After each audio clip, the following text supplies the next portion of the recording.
So, as Dr. In introduced, I'll be talking about NASA's Extensible Traffic Management Research.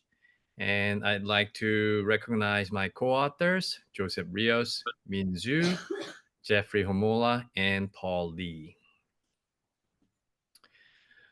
So, what is the XTM effort? So, this might be relatively due to folks who are involved in space research, but this is coming from this thing called the Unmanned Aircraft Systems Traffic Management. So, think about drone delivery, and if there are a lot of drones delivering things, well, there has to be some way to manage them.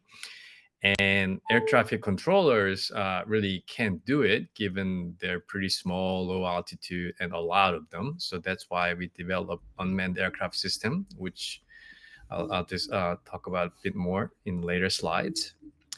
And I'm also going to talk about how to build an XTM system for upper class E operations, which is high altitude, higher than 60,000 feet. And then, well, all this is highly automated. So, how will this work with the human centric current air traffic control system? That's a last topic I'll address. So, once again, what is UAS traffic management? So, UTM is air traffic management ecosystem for uncontrolled airspace. So when I say uncontrolled airspace, we're really talking about Class G airspace, where you can fly without talking to or instructed by air traffic control, and that's typically up to 1,200 feet in some areas, and can be higher in some other areas.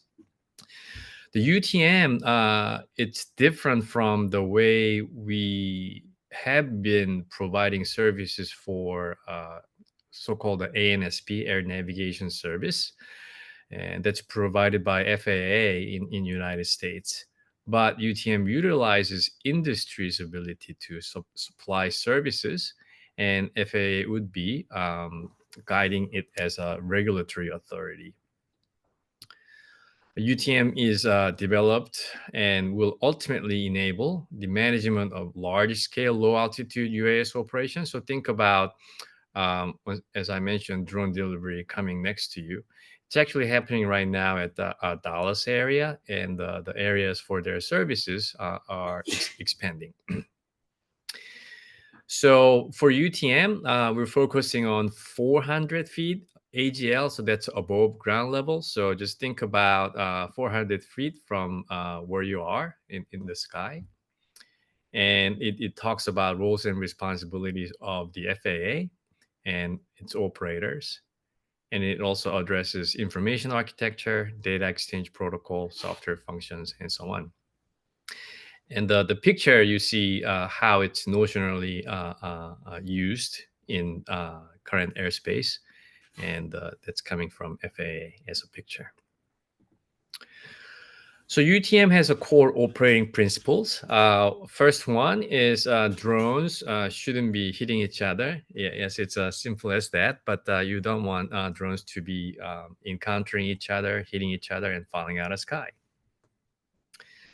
The second thing is same thing should be done between drone and piloted aircraft.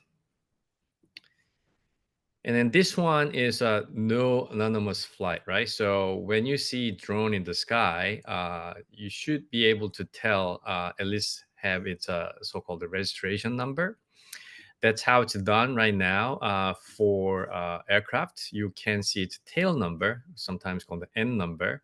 And then from then on, you can figure out where it's coming from, where it's going, and so on. So same principle should apply for drones.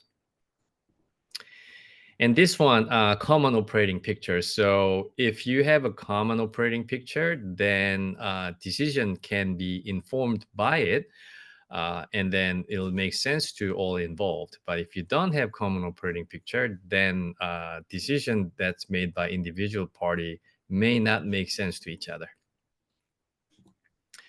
And then finally, public operation over private. So think about when you hear a siren, you pull over so that whether it's a fire truck or emergency vehicle passes by you, same principle. So it should be private operation moving way for public operation rather than public operation going around private operation.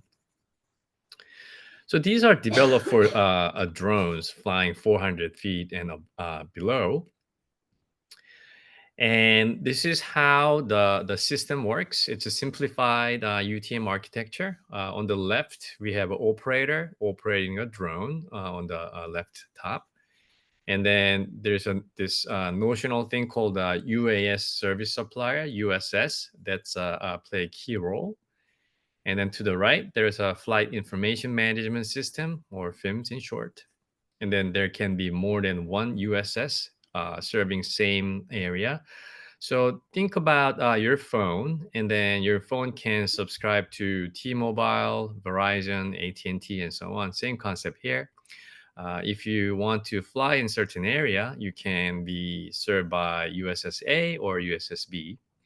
And the discovery in the center bottom is a means to discover, well, operator wants to get services, which is what's available. So it's like looking up, okay, who's serving my cell phone around here? Then discover the services.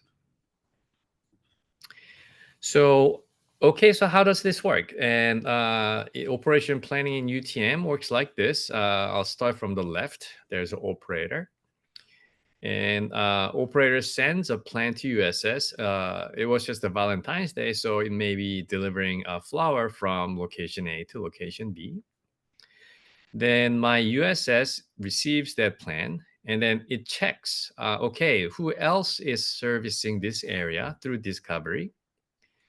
And while it's doing that, other USSs register and they allow discovery. And because of now my USS knows who's out there and serving this area or not this area, it can check whether my plan to deliver flower from point A to point B is intersecting with another plan or not. In this case, my USS checks on other USSs, and then, well, their plan doesn't have anything to do with my plan. Then my USS informs, hey, you're good to go. And then the flower can be delivered.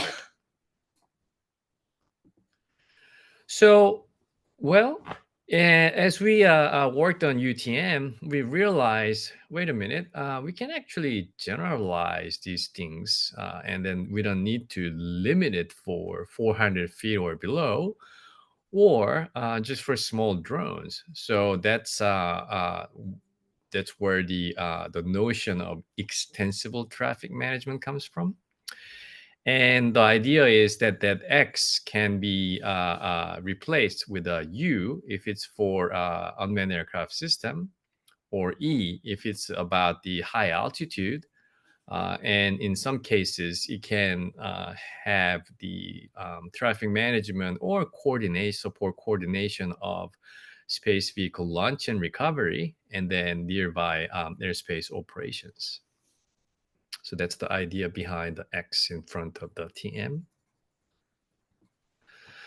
So the XM requirements are now generalized, as I mentioned. So on this table, to the right column, you'll see original UTM requirements, and I'll just go through three of them.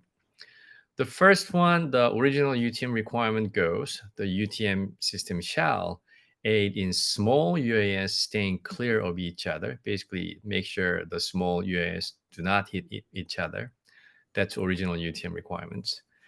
Well, XTM requirements become more generic. So now it reads: an XTM system shall aid in UAS staying clear of each other. So it no longer specifies small UAS. Instead, it says UAS in general. So it can be a large one as well. And it can actually carry things or people in that sense. It's just the crews are not there. The second one, the original UTM requirement goes, the UTM system shall aid in small UAS staying clear of traditional aviation. So you can already see, well, we can just up level that for all UAS. That's what you see under XTM requirements. And then the third one, UTM system shall support authentication and identification of small UAS. So that's the no anonymous flying part. And the XTM system shall support authentication and identification of all UAS instead of just small UAS. So this goes on, and then on the paper, there's associated paper. There will be additional requirements. You can take a look. Now, so we talked about generalizing UTM system into XTM system, and I mentioned there's an upper class E operation that's 60,000 feet and higher. And that altitude, not that many operation happens. Military flies and maybe some weather balloons and so on. However, in past decade or so, the aircraft technology in terms of their structure, their ability to use solar power to stay afloat, and also in balloons case, they use the changing wind direction to station keep and so on, has been improving. So there's a lot more interest in flying up there. The challenge is upper class E. While it's controlled airspace, the radar and communication system doesn't cover that area that well right now. So it will be up to actually aircraft flying up there to coordinate with each other so that they are well separated from each other. So that's why expanding traditional air traffic service will be very costly, because we will need to recertify radars to and communication systems to serve higher than that. So that's why XTM system is desired to provide services for those operations up there. So this looks very similar. Should look very similar. Instead of a drone, we have the high altitude aircraft there, sometimes called the high altitude long endurance aircraft, or HALE. And then instead of USS, we have ESS, and then discovery process is used.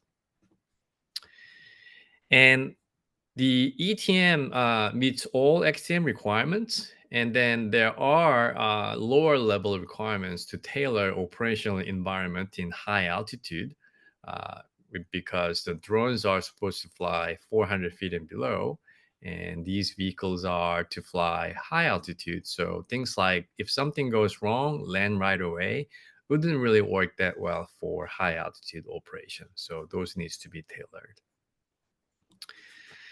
So what does operational plan in ETM look like? So operator will send a plan to ESS in this case. So that could be, okay, I have a airship. I want to send it over to Florida, and then provide coverage for communications. And perhaps there was a hurricane, and then the communication needs additional infrastructure. So it may take a while to build the ground infrastructure working. In that case, airship can go there and provide communication.